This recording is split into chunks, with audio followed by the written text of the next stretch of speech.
Guy over here, Patrick, a couple weeks ago. It was touch and go. This is my first time doing this, and I decided to do my debut in Chicago. So, what a better place to be. I had to get approved by Kohls Legal to do this. I didn't get approval until yesterday. And so I was kind of ignoring it for a while, thinking it's never going to happen, right? But here we are. So I got approval, and we're going to go. So what we did was, this is going to be how we moved a DB2 workload that was running MSI version 8 to a Netezza twin fin 12 in 2.5 months. We're going to look at the machine, we're going to look at data movement, the testing that we did, the tuning that we did, and then some conclusions that we drew from all of that. Again, I'm Bill. I've been with Kohls for, well, it was 2004 when I got there. We actually had a try. I was telling Joe that we actually had Netezza come in 2007 and try and do this very thing. And it failed. And we'll get into reasons why for that. All right, let's go. Oh, if you have questions, you can just feel free to ask. Okay, we're going to make this interactive. All right, here I am in August of 2012. I get a phone call. It's from Jeremy Spielman from IBM. Bill, you guys got it. Netezza twin fin 12 is going to arrive in 3 days. I said, how'd that happen? And what's? Oh, we had dinner with your executives out in New York, and we told them you can move your merchant database reporting from DB2 to Netezza, and you'll get a 10 times better performance out of the box. Just forklift it. You'll get 10 times. Well, as Patrick knows, he was over at Kohls for a while. That was the phone ringing marathon during peak from October until through the holidays was the merchants. And the merchant mart was always our pain point. And so they always wanted their phones to stop ringing, and so voila, we're going to bring in Netezza. So that was my response. Right. This is August. We had to be done by peak. So we have a twin fin. Welcome to the machine. As you guys know, we had done this POC in 2008 and it just hadn't worked out. They actually gave up. We transferred all this data to a machine in California. They ran SQL against it, they tried everything to make it run, and then they just gave up. The problem was they weren't leveraging the physics of the machine. So what we decided to do then was take the workload, forklift it over to Netezza. There's about 6 terabytes of data. We would then run test scenarios against it and see what we could do. What is Netezza? All you guys here, you probably know what Netezza is, right? It's an appliance, okay? You got toasters, you've got microwaves, you've got coffee makers in your kitchen. They all serve one purpose, and they're designed to do one thing and do it well. Netezza is the same thing. It's designed to do one thing and do it well, and that's analytics. The way it does analytics, though, is the key. You have to basically forget everything you ever learned about relational database technology and understand how Netezza does it. And that was my biggest step to take, was to get through that mental block. It wasn't doing things the way I was used to. And so I've got a saying, and Patrick knows I got lots of sayings. Attitude is the difference between an adventure and an ordeal. And so I could make this an ordeal, or I could make this an adventure. And so we did. We made it into an adventure.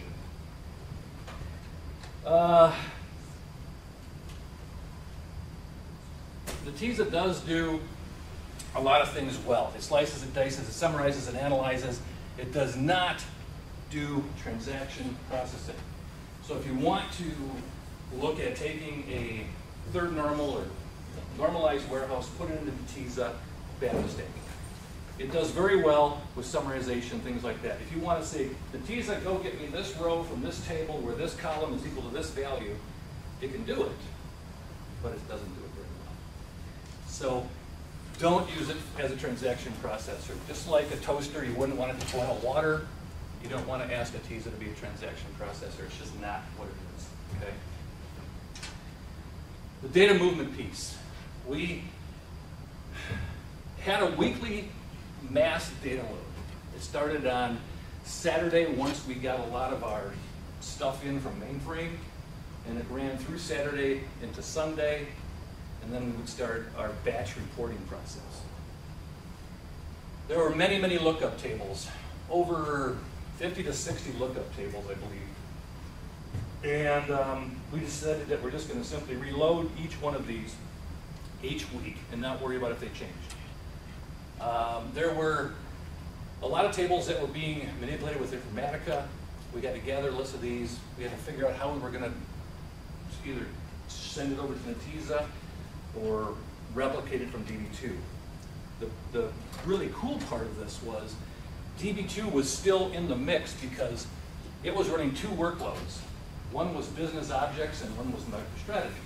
We were moving the MicroStrategy workload only. So we were still doing the weekly loads on DB2, and we were going to do them on Netezza. So incrementals, weekly files, can this be done? And then data integrity checks. It was basically row counts, and then there were some other numbers we were running to make sure we had the data correct. So we had to do the historical load. What we basically did was we installed the Netezza client on the DB2 cluster, ran exports from the tables into a pipe, and then picked up them from the pipe with the NZ load into the table on Netezza. It took a while to do that because, as you know, export is a singleton kind of select. The larger tables were taking quite a while. I figured out a way I could run 25 NZ loads at a time into a table, and I had a 42 partition database. So I was able to take like half of the partitions and move them in parallel, and the other half in parallel. And over a period, I think of like, their longest table took about 12 hours to load, to do the historical refresh. Other challenges we had were how to do incrementals during the week. You know, if stuff changed the next week, what changed, and then summaries and aggregates, how do we accomplish that?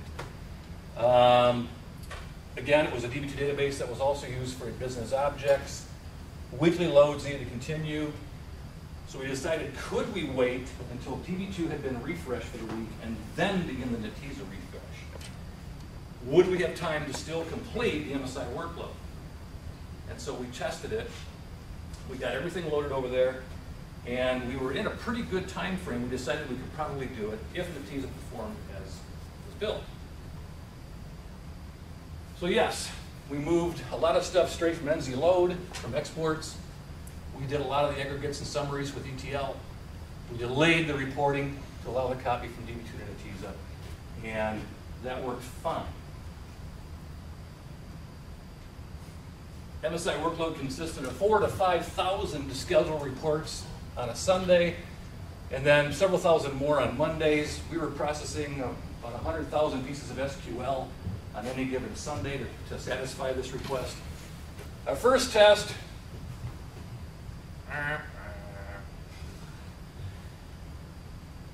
so I call IBM and I say, guys, we're not getting 10 times. We're actually taking a step back. And they said, oh my. So how can this be? So we began to do times. I did a table scan on DB2, I did a table scan on Netezza, just like, you know, select count stop. DB2 was beating Netezza. How can this be? They were mystified. James Gambucci was called in, and he was like the resident expert in Minneapolis, and he was just flabbergasted. He'd never seen anything like it. Our largest table was like only about 2 terabytes, and it had several billion rows in it, like 12 billion rows. But a table scan was taking longer on Netezza than it was on DB2. This was a problem. So they began to bring in the guns. We worked with it, and it was my response after the test, right? Right. Tuning. Well, isn't this funny? I read this on the IBM database Netezza website, okay? And with simple deployment, out-of-the-box optimization, no tuning, and minimal ongoing maintenance, the IBM Pure Data System for Analytics is the industry's fastest time to value, the lowest possible entry. Now, a lot of that's true. I'm not here to make fun of Netezza. I'm not here to make, disparaging remarks about it, but it says no tuning. Well, that's true. You can't really tune SQL. You've got to tune the data.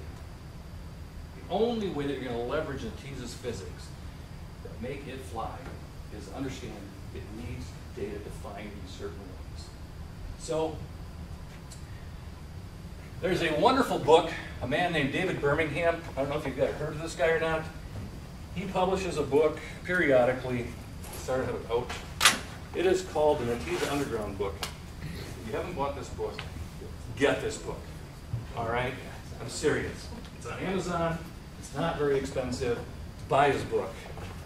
As you can see, it's got coffee stains. It's got, there's a lot of value in David Birmingham's book. And he explains a lot of this stuff about the physics of the machine. The key then is that data structures have to be designed. Your DAs, your data architects, want to keep stuff defined the same way everywhere. Okay, so if it's a varchar 250 in the source system, it's got to be a varchar 50 in the Netezza. Why? Well, it's just got to. Well, if you're going to join in that column, it's not going to run. Okay, it just won't. It doesn't. A varchar 250 is not going to work. So, can we change it? It's never going to be a character. Can we do an integer? Integers, dates, and some other things. I think the first 8 bytes of numerics now is zone map. And that's the secret sauce. So, you don't have indexes. The DB2 machine had indexes. The DB2 machine had been tuned for table scans because these guys were asking for everything about everything for all time. Okay? You could not really summarize too much because they wanted to know everything. We had 6 seasons of data in that database, which is about 3 years. And they wanted to know everything about everything, and they wanted their query to run quickly. You can't allow the BI tool to dictate the physical data structures. You've got to do what Netezza likes. The zone map is a persistent table within Netezza. It contains information about the data that's in the table. It basically takes and puts entries in and tells where these values live on the data slice, down to the page level. Netezza is got a concept called the SIMB, single instruction, multiple data. A good analogy of it that I got again from David Birmingham is, back when I registered for college, a call would go out. Registration for freshmen is on August 2nd at 9 o'clock a.m. Single instruction. All the freshmen showed up. Multiple data, right? Now, as they walked into the registration room, there were tables. And there was history, and there was trigonometry, and all the things that colleges offer. And they ignore what they're not going to use. So Netezza actually ignores data by zone mapping. So you walk in, you say, I want trigonometry. You ignore all the other tables, and you go to that table. As opposed to your typical relational database, which is multiple instructions, single data. Now this would be an analogy of a pizza delivery guy, okay? They're going to deliver pizzas in 30 minutes, or else we buy the pizza, right? So the guy gets an order for 123 Grove Street. He says, ready, he leaves. A call had come in, though, 10 minutes into that 30 minutes for a place in the same neighborhood for another pizza. But he's got to make that 30-minute delivery, otherwise they buy the pizza. So he goes and he delivers his pizza, he comes back, and he goes back to the same place with it. This is how your relational databases work. is not how Netezza works. And that's where you got to twist your head around and shake all the relational database experience out of you and figure out how this thing works. So you've got like an extent in a user table, right? A row in a Netezza zone map. This is the secret sauce. Scans are fast, they are. But if they're not zone mapped, they're not as fast as DB2. It's always preferred. There's ways to find out what has been zone mappable. There are lots of scripts that come with it. NZ Zone Map is a very good script we use to figure out what parts of your table are zone mappable and not. I had to remove all kinds of information from this because of legal, but that's really what we get. But there's a lot more than that. Okay. There's an NZ support bin on the main host. There's a lot of scripts in there that will help you tune your data. Okay, not your SQL, your data. You got to go back then to a big one is NZ Best Practices. There's a script that got called NZ Best Practices. It will plow through every table in a database and tell you, you've got a column named first name, and in this table it's described as a varchar 250, and in this table it's described as a character 50. So it shows you column mismatches with same names. It shows you whether or not, this is a numeric field, but you've got to define it as a varchar. You should really consider defining it as an integer, something like that. It's a very nice script also. Query plan will not tell you if a zone map is going to be used. If I was to talk to the lab, I would say, guys, it's a pretty key piece of information, okay? So what you got to do is you've got to take your SQL and you got to set a switch, enable ZMap debug equals 1. And it takes that stuff and puts it into these system views. Then you can query them to see what your query is doing. And I know Dan back there is just going, yeah, so it's kind of clunky. Netezza is still kind of an adolescent. There's a lot of stuff that we can do to improve it, from being able to see what it's actually doing and what it likes and doesn't like, but it is what it is. And so to get to know the system views, the maintenance views, and what's all in there is important. It takes a while to dig through it and understand what they all mean, and what it's telling you, and whether it's good or whether it's bad. The reason why DB2 lost was because there was a major dimension key.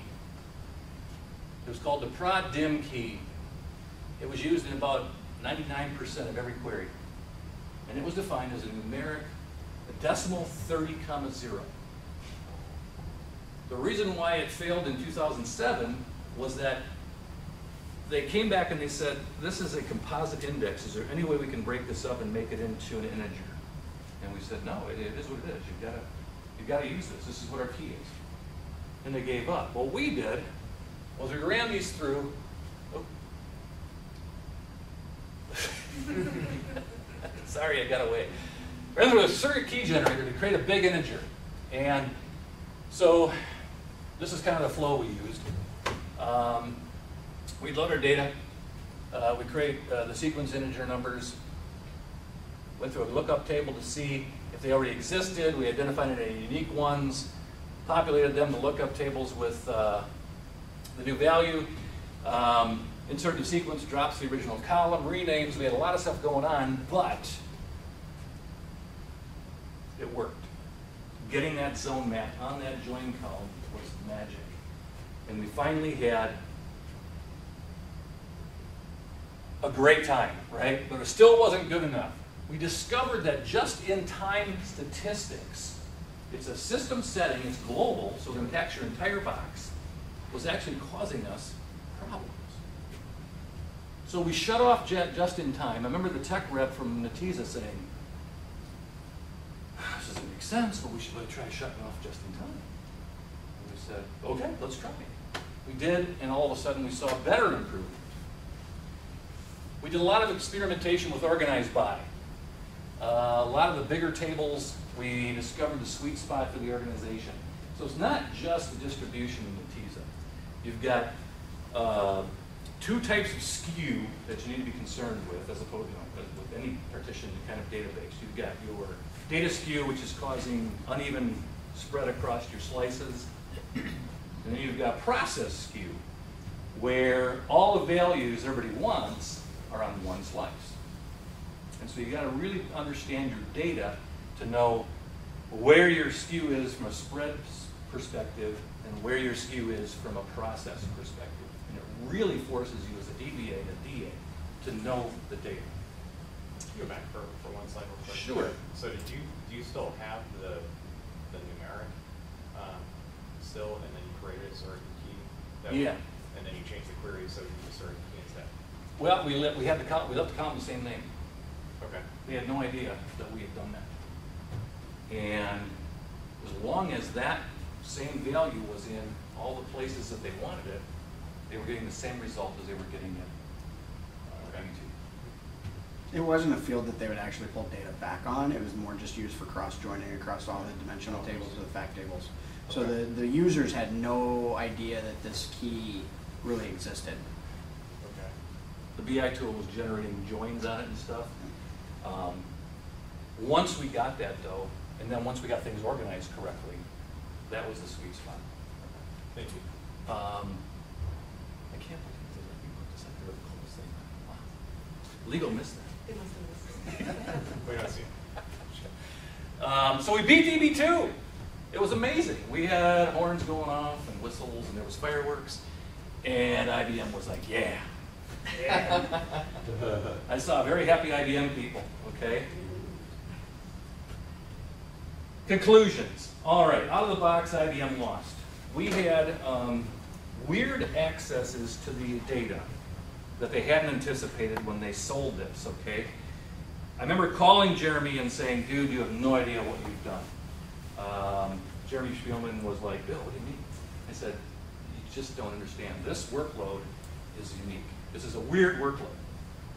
And we had done tuning on this whole database for like 15 years to get it to perform as it was at the current time. And we just were under the impression that every time a peak would come, the phone was going to ring. Yep.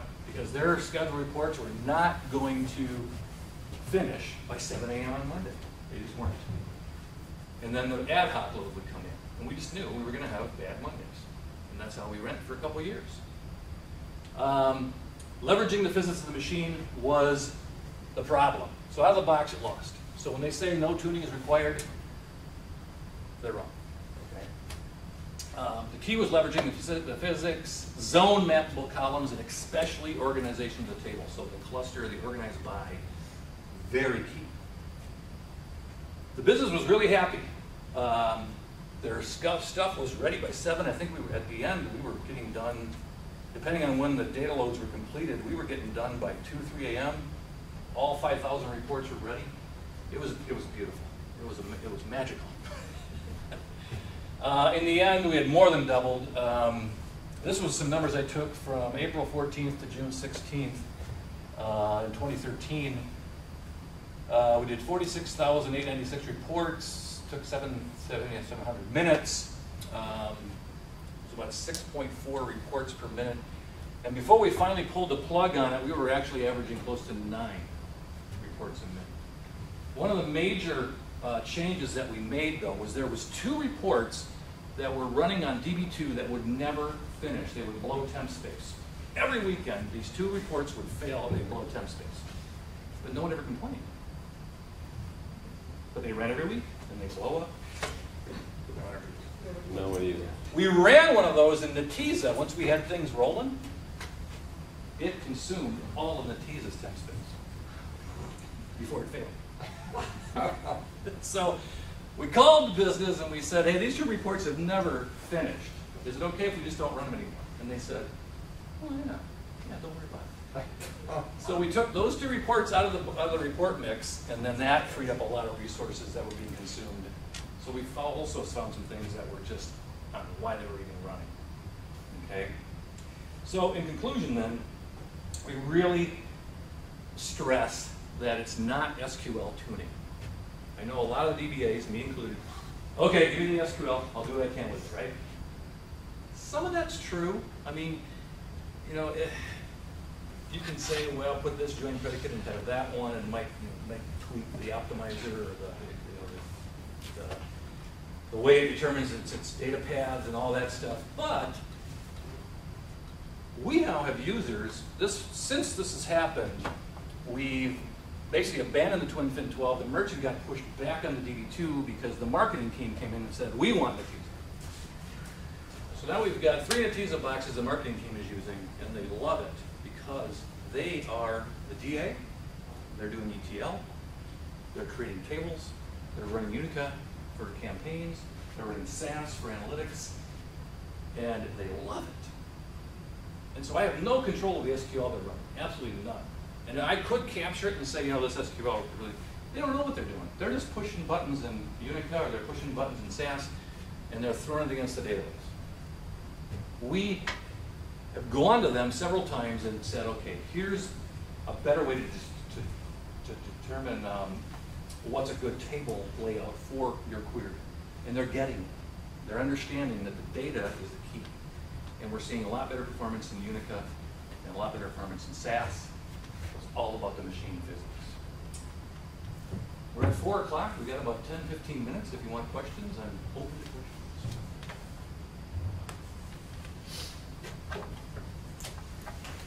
So why did you take the Yeah, merchants? The marketing team had more pull with the executives and the merchants currently. So they couldn't find their own box, they just. Yeah. Then Mine was, well, there's Teradata. Well, the original Yeah. use case for Oh, Netezza when it okay. came in was actually for marketing and running CIA on top of Netezza. Marketing wasn't quite in the right place yet to start Right. using that, so as a stopgap, we suggested using Netezza as a leverage point to get through peak, and it was only supposed to be 1 peak. They loved it so much it was 3 peaks, and by the end of the 3rd peak, marketing went, no, it's our turn now. So we repurposed the TwinFin 12 as a QA box. We now have a Striper, that's a production box. It's got a governor on it of 50% usage. We're banging our heads on that now. And we've got a TwinFin 6 for our test box. And we've got another TwinFin 12 that we put in for the DR box. And so once the business gets their hands on Netezza, which I'm not sure how much longer it's going to be differentiated between DB2 and Blue. The Blue engine's taking a lot of the stuff from the zone mapping and all that kind of stuff, and they're putting it into the Blue. And so when that merges, I don't know, but it's still Netezza. The business loves it. They've got data scientists now in the business areas. They know the data better than I would ever know. And they know what they're trying to do, and they know if it's good or not. And so we've given them that ability now, and they want more. They just want more. I don't know if you guys have Kohls charge cards. Personalization is big, okay? I got since they went to Netezza now for the marketing application, I have had a Kohls charge for 10 years. I got a birthday card from Kohls congratulating me on my 10-year anniversary of my Kohls charge. It was very personal. A $10 cash card or whatever, and 35% off on my next purchase. And Bill, we love having you as a customer for this long. I'm like, wow, that's coming out of the. And so the personalization aspect of it is where Kohls is going with this. Getting more into mobile, email campaigns, being able to understand where people are in a store at a given time. And a lot of this is going to be tracked using the analytics from the people. And so all I can say is it was a great success. Met with a lot of by Bill at first, but attitude, right? Attitude or deal and an adventure. Any other questions? How are you feeding data? What are you using to feed the data? We are sourcing a lot of it from a Teradata Enterprise Data Warehouse, and it's massaged somewhat and put into Netezza. They, at first, were defining primary keys and all that kind of stuff in Netezza. And Netezza says, okay, it's a primary key, but it won't enforce it. The only constraint Netezza enforces is not null. You can define a primary index and a primary key, and it helps the optimizer, but it won't enforce it. It'll issue you a warning, like, hey, guess what, you put a duplicate row in, but it'll put it in. So they're learning. And then the rest of it is done within the app itself. It's called Agility CIA, which is going to be like AMP 21 or something soon. And they're taking then data from the landing areas and putting it into other areas so that the analytics can be done against them. And a lot of it's being done by the business. Once we get the landing data there, the business is taking what they want and they're feeding it into these other databases as markets. It's hard because I'm a DBA, I like control. I don't like people creating tables. I don't like this, right? The business loves it. So I'm there to be a consultant. You know, Jeremy, what you did there was kind of weird. Let's try this next time. And they're really open to that. So are you bacheloring or what? How often? It's a nightly feed we get from the Teradata. And then there's a bigger load on the weekends. They give more information on the weekends than they do during the week. Where we're having trouble now is with our backup windows. A lot of things they're doing in the ATL processing from Teradata are not compatible with the backup. Like an alter rename, things like that aren't compatible with the backup. So our backup windows are getting so large that we have to go to version 7.2, which will allow us to multi-stream backups to disk. And that's a new feature with 7.2. Right now it's a single thread, so some of the databases take 10 hours to back up. Yeah, in some of the areas they've got 20 terabytes in a database, and it takes a while to put on disk unless you can multi-stream it. And some other features of 7.2 are pretty cool too. I'd say do some review on it. They're constantly improving. One of the problems we're having right now is the number of tables in a database. Some of these databases that they've got have got 20,000 tables on them. Like, guys, come on, we've got to. Do you really need this BKP table? You know, that would be a public backup. Do you really need the CPY table? Okay. Can we get rid of some of the stuff? And so it's an education process there too. And then we're going to have to get into more some governance. We're going to say we're putting in some things where you just drop things X days old, or but it's still an evolving environment. Did you go back and after you found the two really big queries? No one owned up to it. They were in the batch schedule for years, and they blew up every week. And So when Bill says there's no governance, there's no governance. So what would happen is they would clear the report schedules on almost a monthly basis. And so the first report run after they clear the schedule would be very light and great, and you'd get a bunch of reports, and then you'd have users that realize that all the reports aren't there. They'd go back and re-add, and they would re-add just because it was always there. There was no thought behind, I really need this report, or I really don't need this report. It was, oh, that's the report I used to get. That's the report I'm going to load. I was going to ask if you enforced any, or did any, other than the web being out every month, to go back and see which reports were actually being used. no. And I say this with all, respect, but the merchants, they're under a lot of pressure. They have a 17-week plan in their store, and they have prime real estate maybe two out of those 17 weeks on a corner. Okay, so when you go into Kohls and you walk, the track, there's corner spots, and that's always where stuff is featured, right?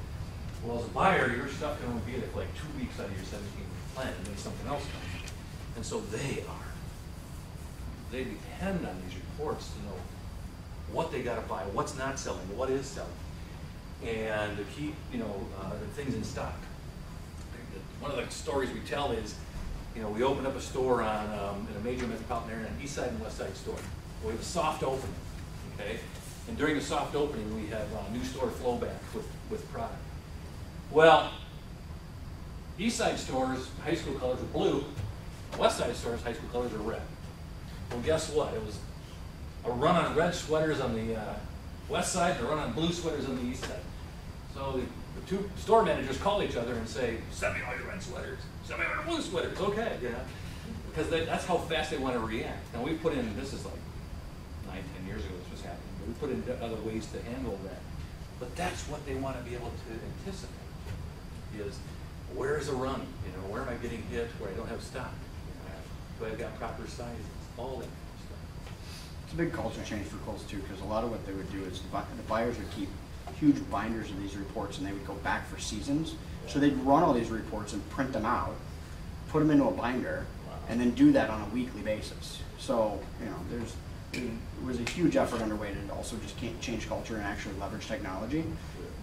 You know, I even think 19th, 20th century technology as opposed to the pen and paper.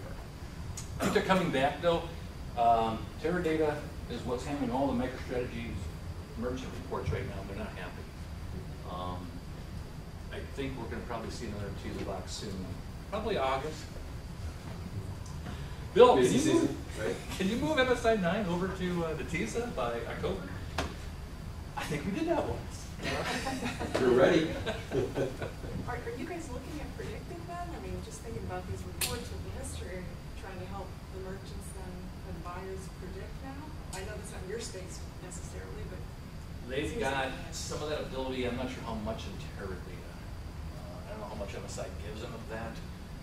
I just think they want more real time. You know, they want to know sooner, instead of like Right. where they stand. Right. So if we can get it to them daily. Given we are doing cloud now, where they've got mobile apps hitting MSI 9, so they will get on their iPads, things like that. But if we could get more current data on what's actually being sold and what they want. The big push right now is localization and personalization, and then once they master that, then it's going to get into predictive. Are you guys looking at social media at all? I'm getting the hand wave. Yeah. That 5 minutes. Questions, I think that